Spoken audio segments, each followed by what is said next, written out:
What's up, beautiful people? Today we're going to be checking out Ghanaian politician Sam George issues stern warning to US on potential anti-LGBTQ sanctions. So he's warning US. Usually US be warning Africa, but Africa is, flipping the switch. Okay, let's get into this one. This opportunity, Mr. Speaker, to celebrate Mr. Speaker, who has been a stalwart and a bastion for this bill. But for Mr. Speaker, this bill would most likely have been killed. Mr. Speaker has stood his ground and ensured that this bill has come this far. And I want to use this opportunity with the support of my colleague members of Parliament, since we all support this bill, to serve notice to the Western powers that we have taken judicial notice of what they have done to the Speaker of Uganda. After Uganda passed the bill, the sanctions on the Speaker of Uganda's Parliament and on the sponsors of those bills. They're going to have to sanction a lot of people because Uganda, Kenya, Ghana, Nigeria, a lot of African countries are passing the bill. Some African countries had already passed these bills. So they're going to have to sanction a lot of people. Did they sanction like Dubai? Because I'm always asking, if you're sanctioning Africa, it means you're doing so because you don't think they have leverage. That's my opinion though. So if you're going to sanction Africa, sanction like Dubai and Saudi Arabia as well, mess with them and also mess with Africa. Don't just be playing with us like that. We'll serve notice as well that if they replicate same with our Speaker and members of Parliament, we will also take action against their business interests in our country.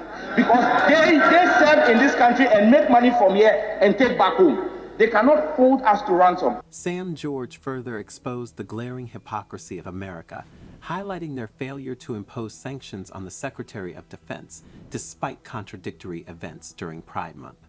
Astonishingly, the U.S. Secretary of Defense obstructed and prohibited a transgender parade on a U.S. Air Force base, claiming a lack of endorsement from their own defense headquarters, the Pentagon.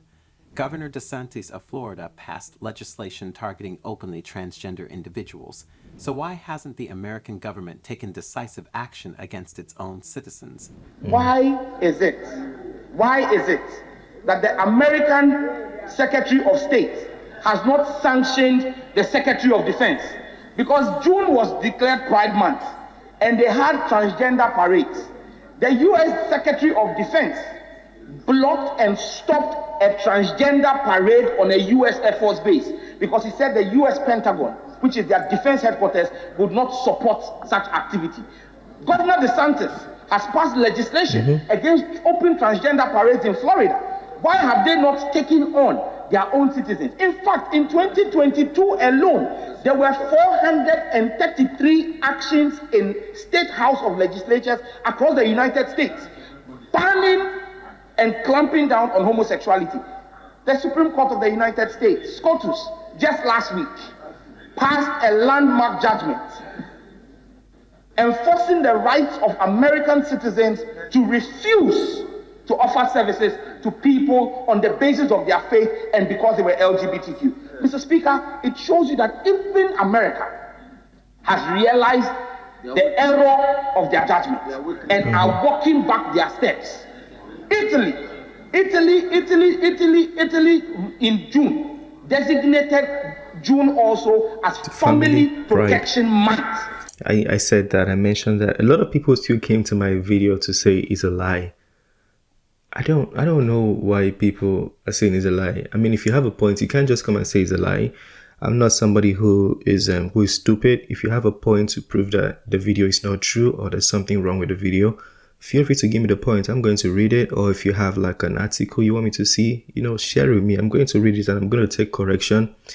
Take my words back. But nobody did that. People just come to say it's a lie and they never, show any point or any proof why it might be a lie. The man is also saying the same thing in this video. To counter the Pride Month. Maybe that's something Ghana should begin to consider, that we make June a family values month to celebrate the Ghanaian family value. But Mr. Speaker, in wrapping up, Mr. Speaker, I just want to state that the dangers of homosexuality are grave.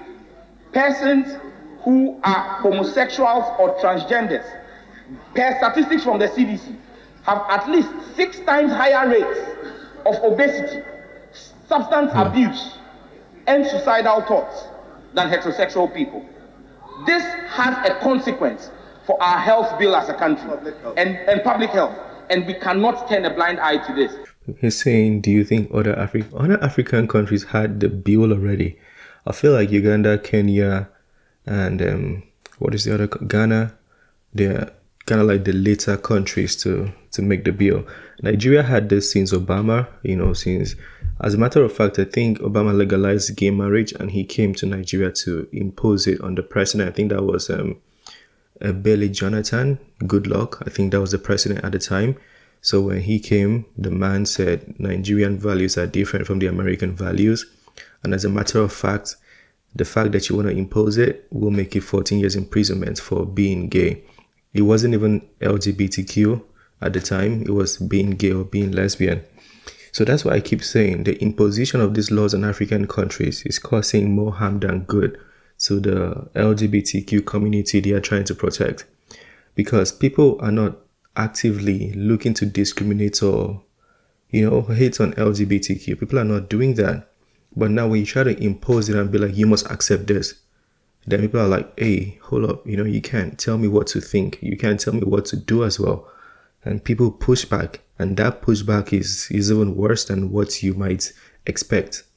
So yeah, all of these are pushbacks. Everything you're hearing now going around the world, all the stories, all these are pushbacks. Anyways, let me know what you think about that. I made this bed on my own.